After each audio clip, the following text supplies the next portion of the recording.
2023년 6월 4일 나누는 교회 주일 예배를 하나님께 드리겠습니다. 하나님께 찬송 드리겠습니다. 찬양하라 내 영혼아, 함께 찬양합니다.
사도신경으로 신앙을 고백합니다. 전능하사 천지를 만드신 하나님 아버지를 내가 믿사오며 그 외아들 우리 주 예수 그리스도를 믿사오니 이는 성령으로 잉태하사 동정녀 마리아에게 나시고 본디오 빌라도에게 고난을 받으사 십자가에 못 박혀 죽으시고 장사한 지 사흘 만에 죽은 자 가운데서 다시 살아나시며 하늘에 오르사 전능하신 하나님 우편에 앉아 계시다가 저리로서 산자와 죽은 자를 심판하러 오시리라. 성령을 믿사오며 거룩한 공예와 성도가 서로 교통하는 것과 죄를 사하여 주시는 것과 몸이 다시 사는 것과 영원히 사는 것을 믿사옵나이다.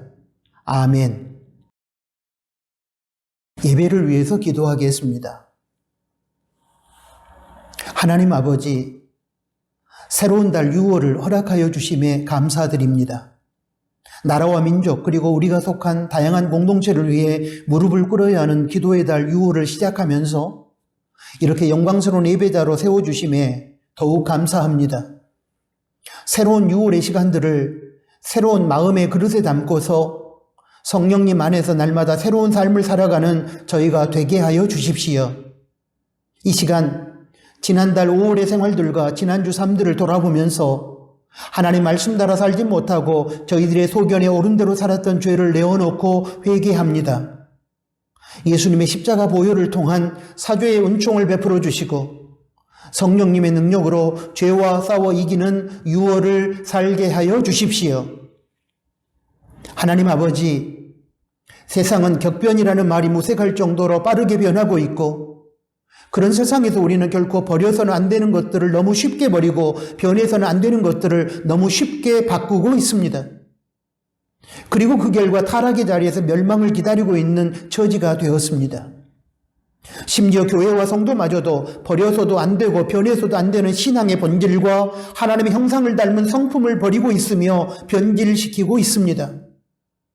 하나님의 절대 가치를 담고 있는 말씀을 우습게 여기며 말씀의 참뜻을 왜곡시키고 있습니다. 절대 진리가 상황에 따라 수시로 바뀌고 있으며 그런 속에서 도덕성은 땅에 떨어지고 세상은 점점 동물의 왕국으로 변해가고 있습니다. 하나님의 긍휼이 없고서는 도저히 회복될 수 없는 지경에 이르고 말았습니다. 하나님의 불쌍히 여기심이 지구촌 모든 가족들과 각 나라 정부와 지도자들에게 특별히 이 땅의 교회와 성도에게 임하게 하여 주십시오. 그리하여 모든 이들이 결코 변해서는 안 되는 절대 진리와 같이 본질을 지켜나감으로 오늘의 위기를 극복하게 하여 주십시오. 특별히 조국 대한민국의 어려운 위기를 헤쳐나갈 수 있도록 위정자들에게 하나님을 두려워하는 마음과 난국을 헤쳐나갈 지혜를 더하여 주십시오. 하나님 아버지, 저희 나누는 교회와 지체들이 바르고 참된 예배자로 살아가게 하여 주십시오. 비대면 예배를 드리고 있는 성도들이 대면 예배 자리로 나와 공동체로 함께 예배 드리게 하여 주시고 삶의 자리에서 드리는 거룩한 산제사의 영적 예배에서 승리하게 하여 주십시오. 바르고 참된 예배를 통해 주어지는 하나님의 은혜와 능력을 힘입게 하셔서 영적으로 침체된 지체들이 회복의 은혜를 경험하게 하여 주시고, 육체적인 연약함과 질병으로 고통받는 지체에게는 치유의 은총을 베풀어 주시고, 세상 속에서 무기력한 지체들이 세상을 이기고 당당하게 살아가게 하여 주십시오. 하나님 아버지, 이 예배를 주관하여 주시고 예배를 섬기는 자들과 사모하는 모든 지체들에게 하나님의 은혜와 능력을 부으시며, 그 은혜와 능력으로 생활 속에서 저희가 복음의 증인으로 그리스도의 향기로 살게 하여 주십시오. 예수님의 이름으로 기도합니다. 아멘.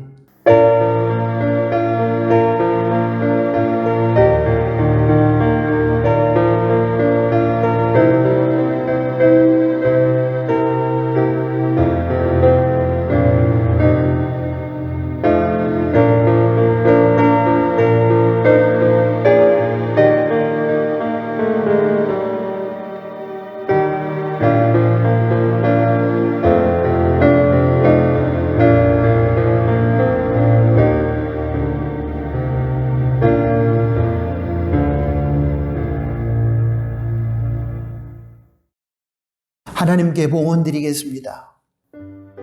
봉헌의 시간은 생명과 물질을 포함한 모든 인생의 주권이 하나님께 있음을 인정하며 하나님의 주인 되심과 우리의 청지기 됨을 고백하며 선포하는 시간입니다. 이 시간에 우리는 정직한 11조를 드리고 하나님께서 관리를 맡겨주신 물질 중에서 성령 하나님의 감동을 따라 하나님 나라와 작은 이웃을 위하여 기쁘고 즐겁고 자원하는 마음으로 예물을 드리게 됩니다. 이 봉헌의 시간을 통하여 하나님께서 영광을 받으시며 하나님의 선한 뜻이 이 땅에서 이루어질 것입니다.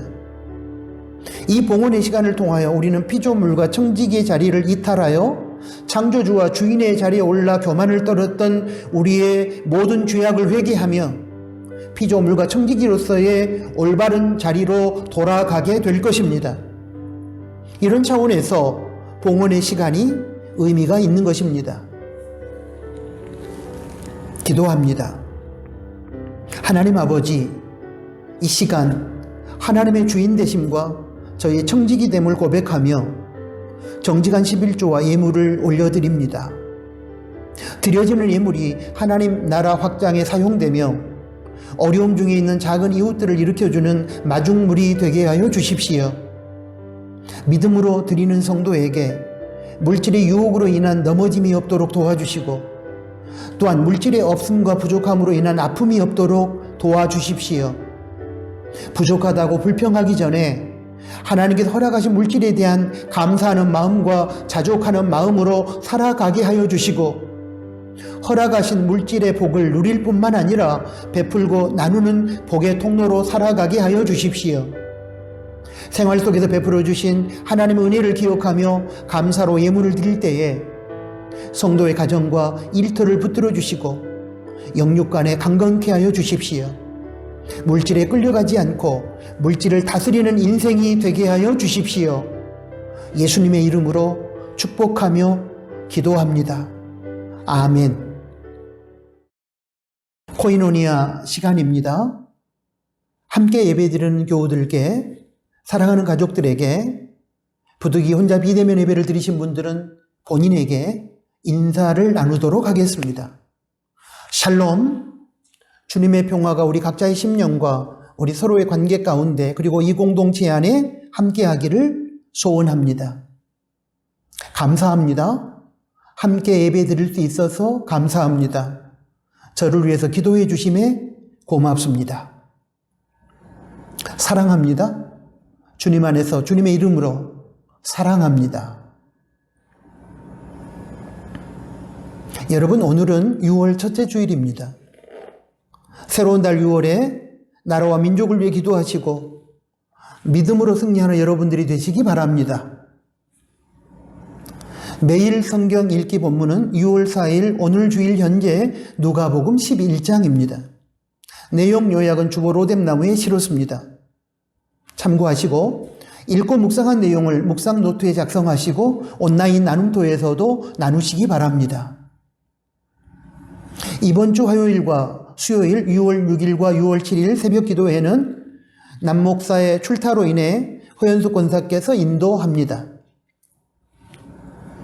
형제교인 바로선 장로교 남은기 목사님 35년 성역을 마치고 6월 4일 주일에 은퇴합니다.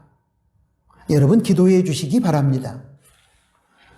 나눔지기 총무 모임을 안내합니다. 6월 셋째 주일 6월 18일 애찬 직후에 목양실에서 모이도록 하겠습니다. 교회 안에 아프신 분들이 많습니다. 교우들의 가족들 중에도 아프신 분들이 있습니다. 치유와 회복을 위해 여러분 함께 기도해 주시면 고맙겠습니다. 나라가 계속해서 위기 상황 가운데 있고 지구촌이 자연재해와 전쟁 등으로 고통을 겪고 있습니다. 꾸준히 기도해 주시면 고맙겠습니다. 다음 세대를 위한 기도는 영상 그림 자료를 보시고 기도해 주시기 바랍니다. 오늘 코인오니아는 여기까지입니다. 하나님의 말씀을 봉독합니다. 열왕기상 11장 1절부터 13절까지 말씀입니다.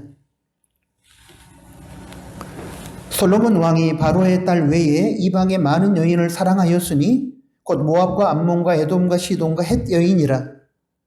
여호와께서 일찍이 이 여러 국민에게 대하여 이스라엘 자손에게 말씀하시기를 너희는 저희와 서로 통하지 말며 저희도 너희와 서로 통하게 말라. 저희가 정령껏 너희의 마음을 돌이켜 저희의 신들을 쫓게 하리라 하셨으나 솔로몬이 저희를 연애하였더라. 왕은 후비가 700인이요 빈장이 300인이라 왕비들이 왕의 마음을 돌이켰더라. 솔로몬의 나이 늙을 때에 왕비들이 그 마음을 돌이켜 다른 신들을 쫓게 하였으므로 왕의 마음이 그 붙인 다윗의 마음과 같지 아니하여 그 하나님 여호와 앞에 온전치 못하였으니 이는 시돈 사람의 여신 아스다롯을 쫓고 암몬 사람의 가증한 밀곰을 쫓음이라. 솔로몬이 여호와의 눈 앞에서 악을 행하여 그 붙인 다윗이 여호와를 온전히 쫓음같이 쫓지 아니하고 모압에 가증한 그 모스를 위하여 예루살렘 앞 산에 산당을 지었고 또 암몬 자손에 가증한 몰록을 위하여 그와 같이 하였으며 저가 또 이족 후비들을 위하여 다 그와 같이 한지라. 저희가 자기의 신들에게 분향하며 제사하였더라. 솔로몬이 마음을 돌이켜 이스라엘 하나님 여호와를 떠나므로 여호와께서 저에게 진노하시니라. 여호와께서 일찍이 2번이나 저에게 나타나시고 이 일에 대하여 명하사 다른 신을 쫓지 말라 하셨으나 저가 여호와의 명령을 지키지 않았으므로 여호와께서 솔로몬에게 말씀하시되 너에게 이러한 일이 있었고 또 너가 나의 언약과 내가 너에게 명한 법도를 지키지 아니하였으니 내가 결단코 이 나라를 너에게서 빼앗아 너의 신복에게 주리라. 그러나 너의 아비 다윗을 위하여 너의 세대에는 이 일을 행치 아니하고 너의 아들의 손에서 빼앗으려니와 오직 내가 이 나라를 다 빼앗지 아니하고 나의 종 다윗과 나의 뺀 예루살렘을 위하여 한 지파를 너의 아들에게 주리라 하셨더라. 아멘. 방금 봉독한 말씀을 중심으로 지난주에 이어 변하는 세상 변치 않는 신앙이라는 제목하에 두 번째 설교를 함께 나누도록 하겠습니다. 지난 5월 28일 주일 설교에 이어 오늘은 변하는 세상, 변치 않는 신앙이라는 제목의 두 번째 설교를 통해서 이 시대와 우리를 향하신 하나님의 말씀을 경청하고 은혜받고 도전받기 원합니다. 지난 주일 설교에서 우리는 그렇게 훌륭했던 솔로몬의 신앙의 변절과 삶의 타락을 살펴보았습니다. 그렇다면 처음에 그렇게 훌륭했던 솔로몬의 신앙과 삶이 철저하게 타락하고 변질되었던 원인은 무엇이었을까요? 영혼이 건강하지 못하게 되면 하나님을 사랑하는 믿음도 하나님의 말씀에 순종하는 믿음도 변질된다고 우리는 지난 주일 설교를 통해서 배웠는데 솔로몬의 경우에 솔로몬의 영혼을 건강치 못하게 만든 요인은 무엇이었을까요? 솔로몬의 영혼이 건강치 못하게 된 출발점을 저는 열왕기상 3장 1절에서 찾아볼 수 있다고 생각합니다. 열왕기상 3장 1절 말씀을 보겠습니다. 솔로몬이 애굽 왕 바로로 더불어 인연을 맺고 그 딸을 취하고 데려다가 다윗 성에 두고 자기의 궁과 여호와의 전과 예루살렘 주위의 성이 피력되기를 기다리니라. 이 말씀은 솔로몬이 왕위에 등극한 5년에 그가 취했던 대외 정책과 국내 상황을 언급한 내용입니다. 열왕기상 11장 2절 말씀에서 우리가 살펴보았던 것처럼 하나님께서는 일찍이 이스라엘 백성들에게 이방 여자와 사랑하며 연애하며 결혼하지 말라고 했습니다. 그 이유는 이방 여자들이 자신들의 나라에서 섬겼던 우상을 가지고 들어와 이스라엘 나라를 우상을 섬기는 나라로 만들 것이라는 염려 때문이었습니다.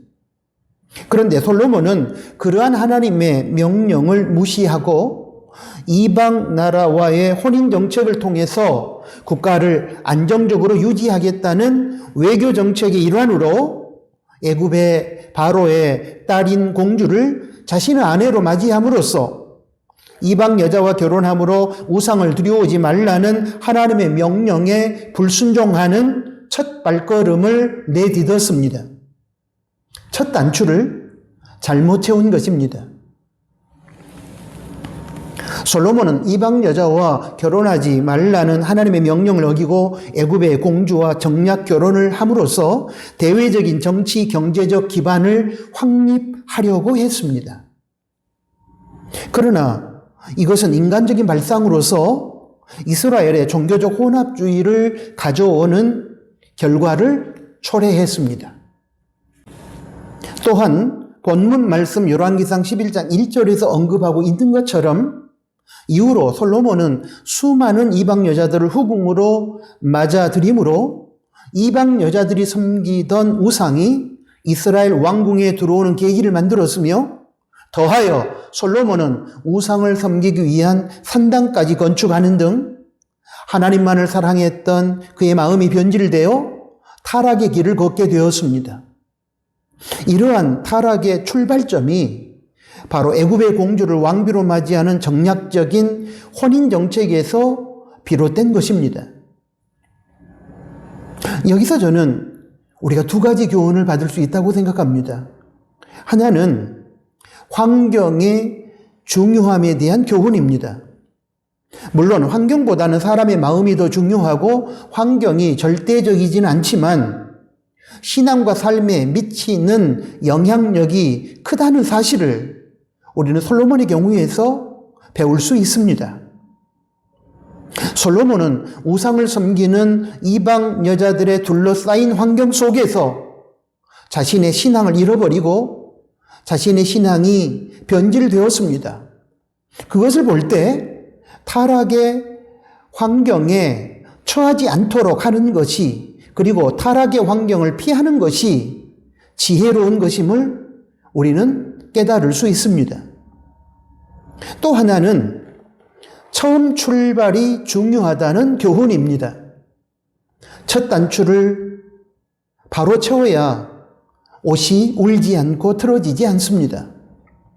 어쩌면 솔로몬은 나라를 안정시키기 위해서 이방 나라인 애굽의 공주와 결혼하는 것이지 나의 쾌락을 위해서 그런 것이 아니야 라고 그럴듯한 세속적인 대의 명분을 내세우면서 하나님의 명령에 불순종했을 것입니다. 이런 것이 사탄의 유혹입니다. 사탄은 대의 명분, 나라의 안정과 정치, 경제적 기반 확립이라는 이 대의 명분을 가지고 솔로몬을 유혹했습니다. 어쩌면 딱 이번 한 번이야 이후로는 이스라엘 여자를 아내로 맞으면 되지 않겠니? 라고 유혹했을 수도 있습니다. 어쩌면 네가 왕으로서 앞으로 많은 여자를 너의 아내로 맞이할 것인데 이번에 애굽 공주와 결혼하는 것은 그 많은 경우에 비춰보면 지극히 작은 거야. 그러니 괜찮아. 라고 유혹했을 수도 있습니다. 이처럼 사탄은 딱 이번 한 번이라고 하면서, 그것은 지극히 작은 것에 불과하다고 하면서, 그럴듯한 세상적인 대의 명분을 제시하면서 왕으로서 첫 출발을 하는 솔로몬을 불순종의 길로 이끌었고, 안타깝게도 솔로몬은 사탄의 그러한 전략에 넘어가서 타락의 길을 걷게 되었습니다. 사랑하는 교회 여러분, 솔로몬을 유혹했던 사탄의 전략은 오늘 우리에게도 동일하게 찾아옵니다. 작고 사소한 것이니까 괜찮다고 하면서, 딱 이번 한 번이니까 괜찮다고 하면서, 또는 대부분의 사람들이 다 그렇게 살아가는데 왜 너만 별스럽게 구느냐고 하면서, 그럴듯하고 달콤한 세상적인 대의 명분을 제시하면서 하나님을 사랑하는 우리의 마음을 변하게 만들고 있지는 않습니까? 말씀 순종의 자리에서 불순종의 자리로 우리를 끌고 가고 있지는 않습니까? 하나님 대신에 세상을 의지하라고 우리를 유혹하고 있지는 않습니까? 적당히 세상 따라 변해가면서 적당히 하나님과 세상을 섞어서 혼합주의로 살아가라고 유혹하고 있지는 않습니까? 우리는 솔로몬의 경우를 보면서 교활한 사탄의 전략을 파악할 수 있어야 합니다. 사탄은 처음부터 큰 것을 포기하라고 하지 않고 지극히 작은 것 하나를 포기하라고 유혹합니다. 그래서 사람들은 괜찮겠지 하면서 넘어갑니다. 사탄은 여러 번 불순종하라고 유혹하지 않고 딱 한 번만 불순종하라고 유혹합니다. 그래서 사람들은 괜찮으려니 하면서 불순종합니다. 사탄은 말도 안 되는 내용으로 유혹하지 않고 세상적인 차원에서 보면 매력 있고 그럴듯한 대의 명분이 있는 내용을 달콤하게 제시하면서 유혹합니다. 그래서 사람들은 양심의 죄책감을 벗어버리고 유혹의 날개에 올라타는 것입니다. 솔로몬은 이러한 사탄의 유혹에 넘어가 이방 여자와 결혼하지 말라는 하나님의 명령을 어기고 불순종함으로 이스라엘 왕궁의 우상을 들여왔으며, 그리고 마음이 변하여 하나님을 떠나게 되었으며, 본인 자식뿐만 아니라 자녀도 이스라엘의 미래도 하나님의 진노를 받아 비극적인 결과를 맞이하게 만들었습니다. 사탄의 유혹에 넘어가 첫 단추를 잘못 채움으로 그의 영혼은 건강하지 못하게 되었으며, 그로 인하여 타락의 길을 걷게 되었던 것입니다. 빠르게 변하는 세상에서 변하지 않아야 할 신앙의 본질이 변해버린 이 솔로몬으로 인해 찾아온 가장 심각한 국가적인 비극은 무엇이었을까요? 지난 주일에도 살펴봤지만 열왕기상 11장 11절부터 13절까지 말씀에 언급된 이스라엘 나라의 분단입니다. 솔로몬의 사후 솔로몬의 아들인 르호보암 때에 이스라엘 나라는 통일 왕국 시대를 마감하고 북왕국 이스라엘과 남왕국 유다라는 한민족 두 나라로 분단되어 살다가 결국 북왕국 이스라엘은 제국 아수르에 의해서, 남왕국 유다는 제국 바벨론에 의해 멸망을 당하게 됩니다. 하나의 민족이 두 개의 나라로 나뉘어 서로 싸우고 살아가는 분단의 비극이 얼마나 고통스럽고 아픈 것인지는 분단의 비극을 안고 살아가는 우리에게 있어서는 충분히 공감이 되는 내용입니다. 이러한 솔로몬의 실수와 실패를 반면교사로 삼아 신앙의 첫 단추를 바르게 채워가는 저와 여러분이 될 수 있기를 바랍니다. 작고 사소한 경우에도 철저하게 하나님의 뜻을 따라야 합니다. 한 번이 두 번이 되고, 두 번이 10번이 되고, 10번이 100번, 1000번, 10,000번이 되니 매 순간 매 번마다 하나님의 말씀을 우리는 따라가야 합니다.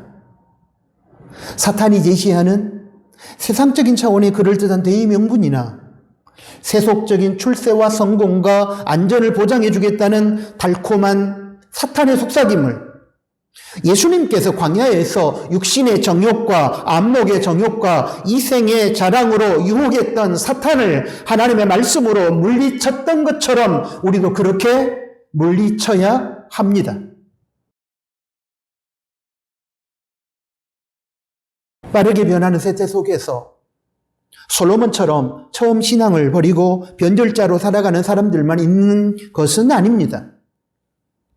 결국 변하지 않아야 할 절대 진리, 절대 가치, 본질을 붙들고 끝까지 지켜낸 사람들이 있습니다. 저는 이 시간에 그러한 신앙의 위대한 선배 두 분을 소개하려고 합니다. 한 분은 성경에 소개된 인물로서 에녹이라고 하는 분이고, 다른 한 분은 초대교회 서머나교회의 영적 지도자였던 교부 폴리캅입니다. 두 분의 공통적인 특성은 하나님에 대한 믿음의 한결같음, 하나님에 대한 변하지 않는 신실한 신앙입니다. 변하는 세태 속에서 신앙과 본질마저 쉽게 바꿔버린 채 타락한 삶을 살아가고 있는 오늘 우리들을 부끄럽게 만들고 도전을 던져주는 두 믿음의 선배들에 대한 이야기를 지금부터 잠시 나누고 싶습니다. 먼저 에녹입니다. 에녹은 죽음을 보지 않고 하나님께로 간 위대한 믿음의 사람이었는데 성경 어디에도 그가 대단한 사역을 했다는 기록이 없습니다. 에녹에 대한 성경의 유일한 증언은 이것입니다. 창세기 5장 21절부터 22절까지의 말씀을 보겠습니다. 에녹은 65세에 무드셀라를 낳고 무드셀라를 낳은 후 300년을 하나님과 동행하며 자녀를 낳았으며, 에녹은 아들 무드셀라를 낳은 이후 천국에 갈 때까지 300년 동안 하나님과 동행했다고 했습니다. 무슨 말입니까? 에녹이 300년 동안 변하지 않는 믿음, 한결같은 믿음으로 신앙생활을 했다는 것입니다. 300년 동안의 삶을 살아가면서 수많은 우여곡절을 겪었고 수많은 유혹을 받았을 것이지만 하나님에 대한 신실한 믿음을 버리거나 변질시키지 않았다는 것입니다. 이에 대하여 히브리서 기자는 히브리서 11장 5절 말씀에서 에녹이 하나님을 기쁘시게 하는 자라 하는 증거를 받았다고 적었습니다. 무슨 말이냐면 에녹은 300년 동안 어떤 상황 속에서도 그의 믿음이 변하거나 변질되지 않았고 그의 믿음을 신실하게 지켜내는 동행의 삶을 살아내므로 하나님의 기쁨이 되었다는 것입니다. 이어서 창세기 5장 24절 말씀을 보면 한결같은 믿음, 변하지 않는 믿음으로 하나님과 동행하는 삶을 살았던 에녹을 향한 하나님의 선물이 소개되어 있는데 그것은 에녹이 죽음을 보지 않고 하나님께 가게 된 것입니다. 에녹이 하나님과 동행하더니 하나님이 그를 데려가심으로 세상에 있지 아니하였더라. 에녹에게서 배우는 교훈은 이것입니다. 하나님께서 가장 기뻐하시는 성도의 신앙이란 세상이 놀랄 만한 크고 대단한 어떤 일을 행하는 것이 아니라 죽을 때까지 하나님에 대한 신앙이 변하지 않고 하나님의 말씀에 순종하면서 하나님과 동행하는 그 자체라는 것입니다. 그러므로 사랑하는 나누는 가족 여러분, 빠르게 변하는 세상에서 에녹처럼 변하지 않는 믿음으로 하나님과 동행하는 저와 여러분이 될 수 있기를 소원합니다. 그때 우리는 비로소 하나님의 기쁨이 되는 가장 아름다운 신앙의 소유자가 될 것입니다. 우리는 분명히 기억해야 합니다. 가장 위대한 신앙은 어떤 상황 속에서도 하나님께 대한 사랑이 변하지 않고 인생의 주인을 하나님에서 다른 것으로 바꾸지 않는 것이라는 사실을, 가장 아름다운 신앙은 어떤 상황 속에서도 하나님께 대한 믿음을 변질시키지 않고 끝까지 버티면서 지켜내는 것이라는 사실을, 다음으로 폴리캅 교부입니다. 그는 주님에 대한 신앙을 순교함으로 끝까지 지켜냈습니다. 폴리캅의 순교는 우리가 익히 알고 있는 내용임에도 불구하고 읽을 때마다 깊은 울림을 주고 강한 도전으로 다가옵니다. 우리가 피상적으로 알고 있는 그의 순교에 대한 기록을 오늘은 조금 자세히 소개하겠습니다. 폴리캅은 주님의 12제자들의 뒤를 잇는 사도라는 의미에서 속사도 교부라고 불려지는데, 그는 2세기 기독교 역사에서 가장 빛나는 순교자였습니다. 그는 예수님을 구세주와 주인으로 믿는다는 이유로, 그리고 서머나 교회의 감독이라는 이유로 온갖 핍박을 당했고 고통을 겪었습니다. 그러던 중에 그가 압송되어 사형을 당하게 되었는데, 그가 처형장에 들어섰을 때 관중 속에서 숨어 지켜보던 기독교인들에게 하늘로부터 큰 음성이 들렸습니다. 강건하여라. 남자답게 행동하여라. 이때 폴리캅의 명성과 고령을 생각한 지방 총독이 말했습니다. 맹세하라.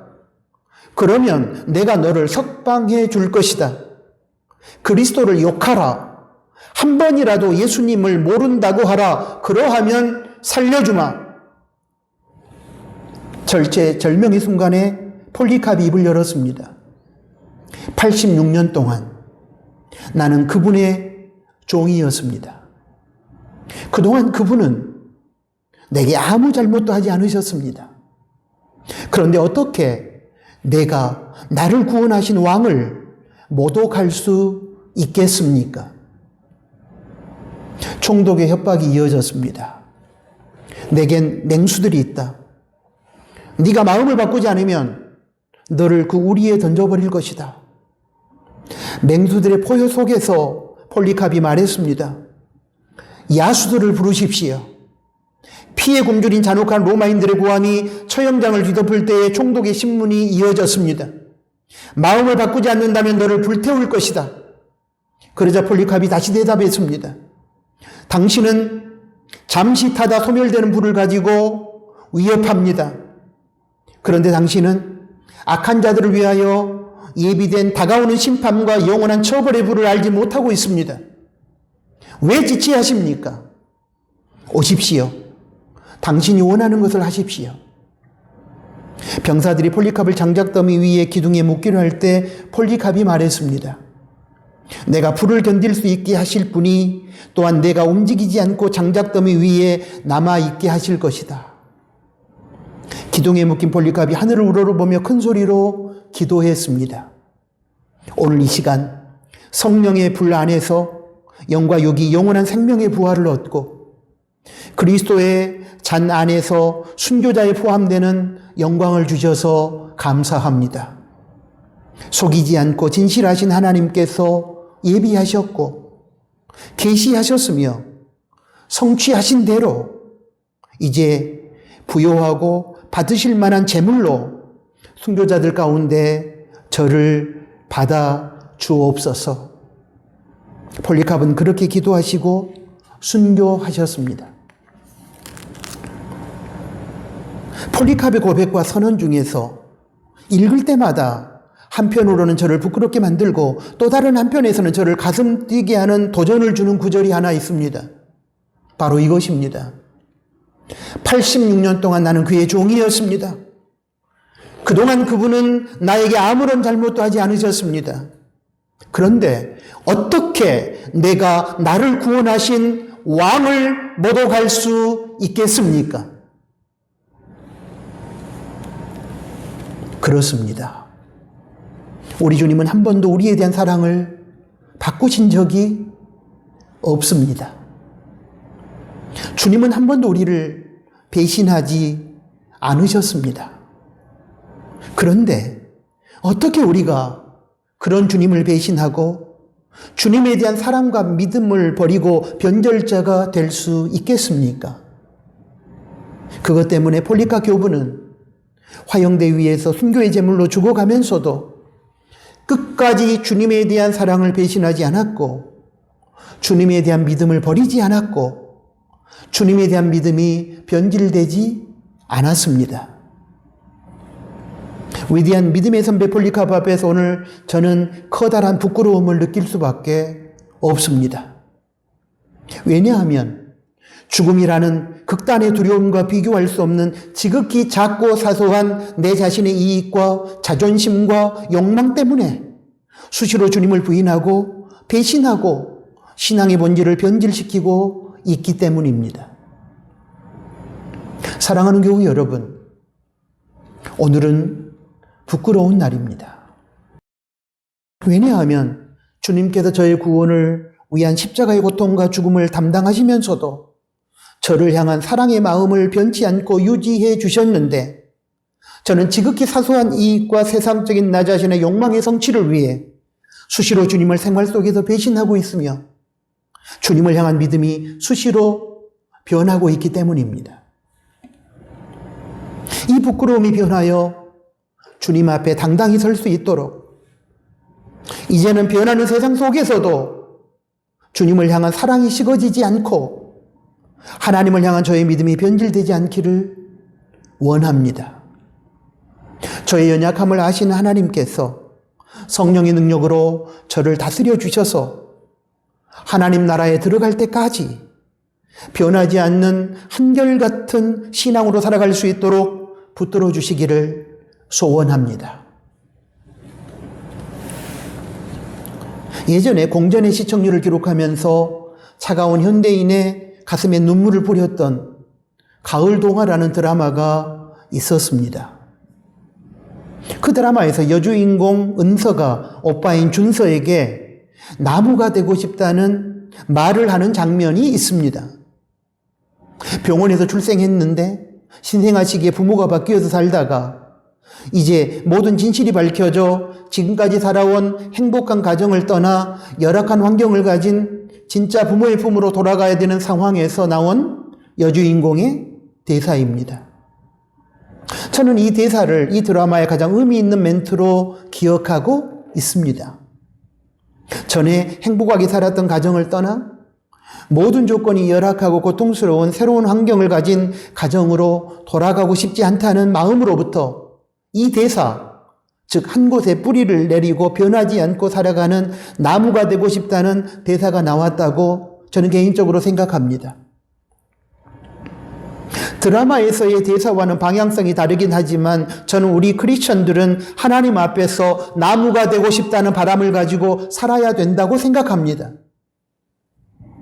아무리 세상이 변하고 세태가 바뀔지라도 하나님에 대한 우리의 사랑과 믿음만은 한 곳에 뿌리를 내리고 변하지 않았으면 좋겠고 실제로 변하지 않아야 합니다. 이런 차원에서 우리의 신앙이 나무처럼 그 자리를 끝까지 지켜내고 변하지 않기 원합니다. 그렇습니다. 빠르게 변하는 세상에서 변하지 않는 신앙, 한결같은 믿음으로 살아가는 저와 여러분, 그렇게 살 수만 있다면 정말 아름다울 것입니다. 그 자체가 하나님의 기쁨일 것입니다.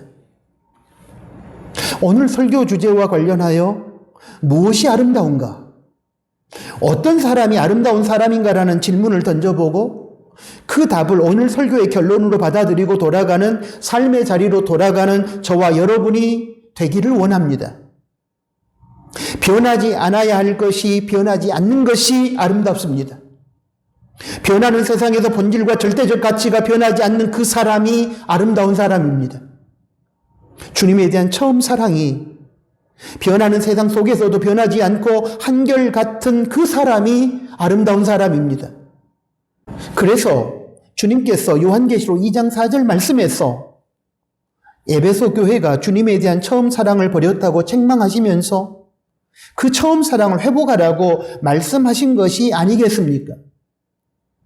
부부간에도 그 외 인간관계에 있어서도 처음 사랑이 변하거나 변질되면 안 됩니다.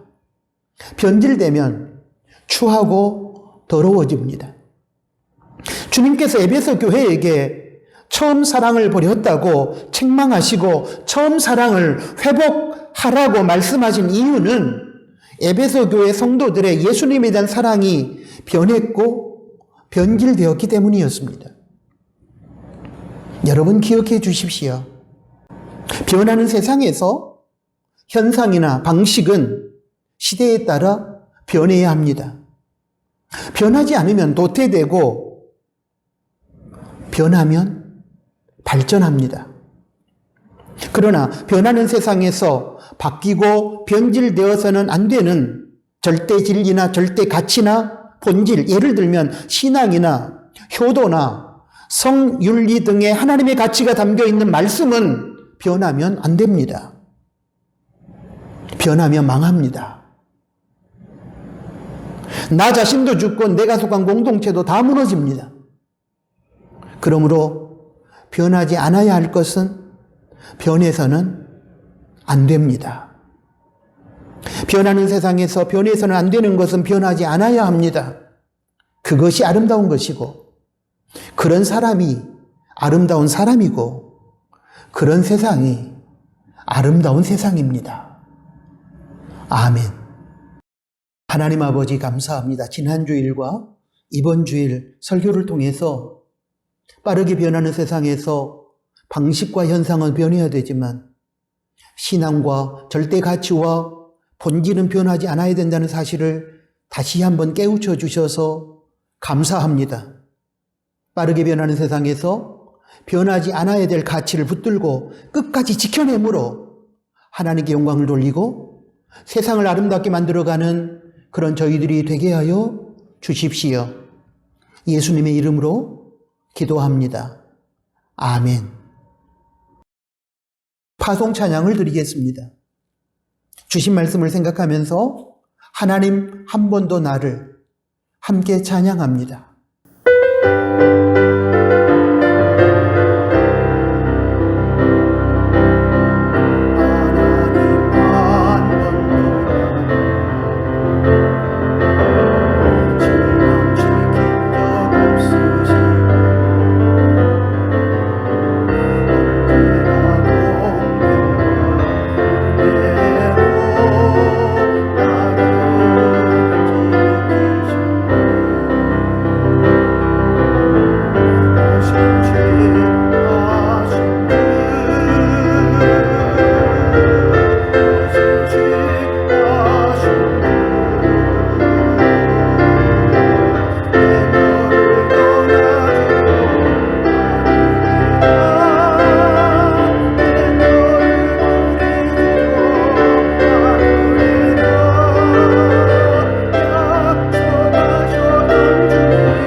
기도하겠습니다. 이제는 우리 구주 예수 그리스도의 은혜와 하나님 아버지의 크신 사랑하심과 성령 하나님의 위로 교통 충만 동행하심이 오늘 주신 말씀을 듣고 빠르게 변하는 세상에서 변해야 될 것은 변하지만 결코 변하지 않아야 될 신앙의 본질과 가치, 절대적 진리 등은 끝까지 지켜내어 변하지 않고 변질되지 않는 모습으로 하나님께 영광을 돌리고 세상을 아름답게 만들어 가기를 소원하는 사랑하는 나누는 교회 가족들 머리 위에 이제로부터 영원토록 항상 함께 계실지어다. 아멘.